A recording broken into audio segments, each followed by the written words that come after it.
ഇന്നലെ നീ എന്നെ കാണാൻ വന്നിരുന്നില്ലേ? എനിക്കായി മെഴുകുതിരി കത്തിച്ചില്ലേ? അതിൽ പരം എനിക്ക് നിന്നെ അനുഗ്രഹിക്കാൻ മറ്റെന്താണ് വേണ്ടത്? നിന്റെ കുടുംബത്തോടൊപ്പം നീ വന്നിട്ടും എന്തിനാണ് നിന്റെ കണ്ണുകൾ കലങ്ങിയത്? എനിക്കതിൻ്റെ ഉത്തരമറിയാം. എൻ്റെ പിതാവേ, ഞാൻ പറയുന്നതൊന്നും നീ കേൾക്കുന്നില്ലേ എന്ന് എത്ര ആവർത്തി നീ എന്നോട് മനമുരുകി ചോദിച്ചു. നിന്റെ മനസ്സ് വല്ലാതെ വെമ്പൽ കൊള്ളുകയാണ്.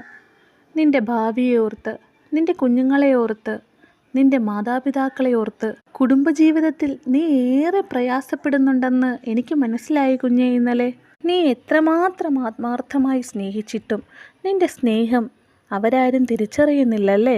ജോലിയില്ലാതെ, കയ്യിൽ ഒരു രൂപ പോലും ഇല്ലാതെ, അപമാനപ്പെട്ട് ഓരോ നിമിഷവും നീ തള്ളി നീക്കുന്നത് പറഞ്ഞ് എന്തുമാത്രം കരഞ്ഞു.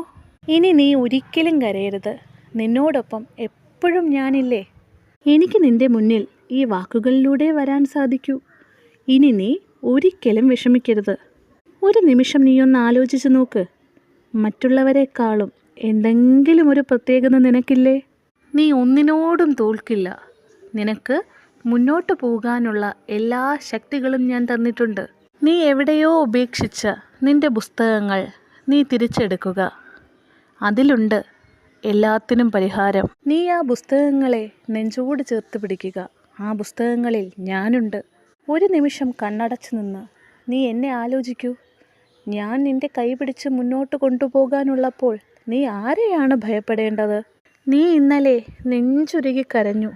ആ കരച്ചിൽ ഞാൻ കണ്ടു കഴിഞ്ഞു. ഒന്നും നോക്കണ്ട. നിന്റെ പുസ്തകങ്ങളിൽ ഞാൻ നിനക്കായി അത്ഭുതങ്ങൾ ഒളിപ്പിച്ചു വച്ചിട്ടുണ്ട്. അതിലുണ്ട് നിനക്കുള്ള എല്ലാ പരിഹാരങ്ങളും. ജീവിതം ഒന്നിൽ നിന്നും വീണ്ടും